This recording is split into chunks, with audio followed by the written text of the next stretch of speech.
نحمده ونصلي على رسوله الكريم اعوذ باللہ من الشیطان الرجیم بسم اللہ الرحمن الرحیم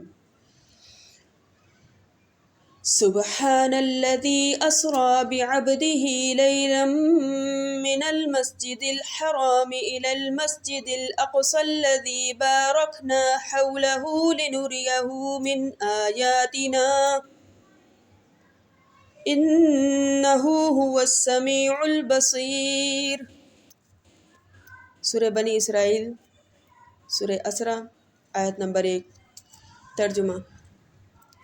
پاک ہے وہ ذات جس نے اپنے بندے کو راتوں رات لے گیا مسجد حرام سے مسجد اقصیٰ تک، جس کے ارد گرد کو ہم نے بابرکت بنایا ہے تاکہ اس کو اپنی آیات دکھا سکیں، بے شک وہ سننے اور دیکھنے والا ہے۔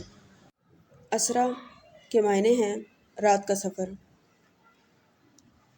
رات کا سفر دلی طور پہ یا دماغی طور پر یا خواب میں کیا تو جا سکتا ہے، لیکن پھر اس کو اتنی اہمیت سے ذکر نہیں کیا جانا چاہیے تھا۔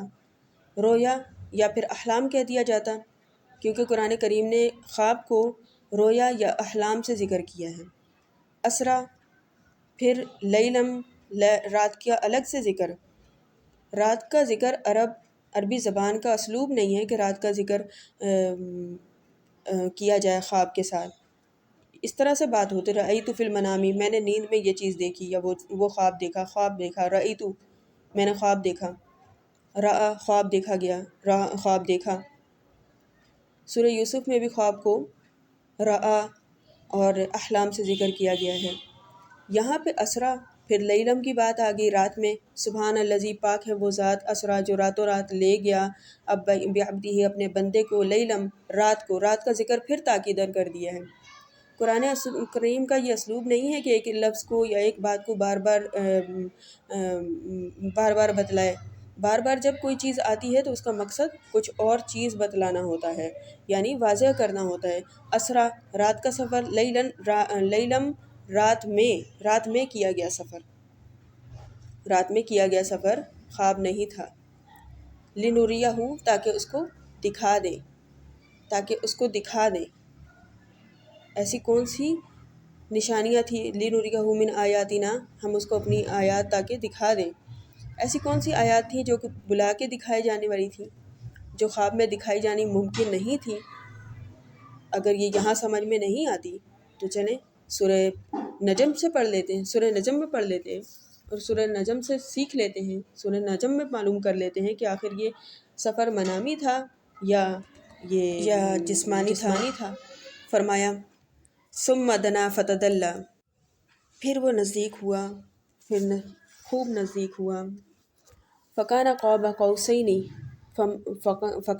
قوسین او ادنی، اور اس جلوے اور اس محبوب میں 2 ہاتھ کا فاصلہ رہا۔ فأوحى إلى عبده ما أوحى، اور پھر وحی فرمائی جو کہ وہ وحی کرنا چاہتا تھا۔ قاب قوسین او ادنی، قوسین ایک آلہ تھا، تیر کو کہتے ہیں۔ تیر سے شاید اس وقت ناپا کرتے تھے جیسے ہمارے ہاں گز سے ناپا کرتے ہیں، تو 1 گز یا 2 گز کی دوری پر فاصلہ رہ گیا تھا۔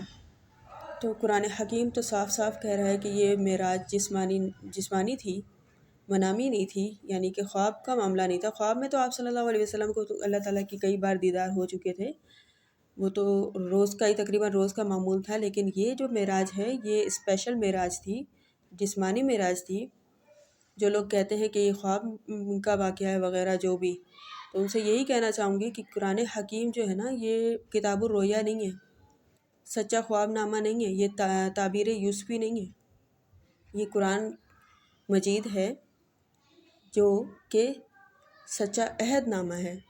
اللہ تعالیٰ مابین اللہ تعالیٰ اور رسول اللہ صلی اللہ علیہ وسلم کے، اور مابین رسول اللہ صلی اللہ علیہ وسلم اور ان کی امت یعنی کہ ہم میں۔ یہ خوابوں کی کتاب نہیں ہے کہ اس میں ہر چیز خواب کے طور پر بیان کی جائے گی، یا پھر وہ لوگ ہی ایسی باتیں کر سکتے ہیں جن کو اللہ تعالیٰ کی قدرت یا رسول اللہ صلی اللہ علیہ وسلم کی شان مبارک معجزات میں کسی قسم کا شک ہو، یا منکرین حدیث ایسا کر سکتے ہیں۔ اللہ تعالیٰ ہمیں قرآن حکیم کو صحیح سمجھنے کی توفیق عطا فرمائے۔ وآخر دعوانا ان الحمد للہ رب العالمین۔ جزاک اللہ خیرا۔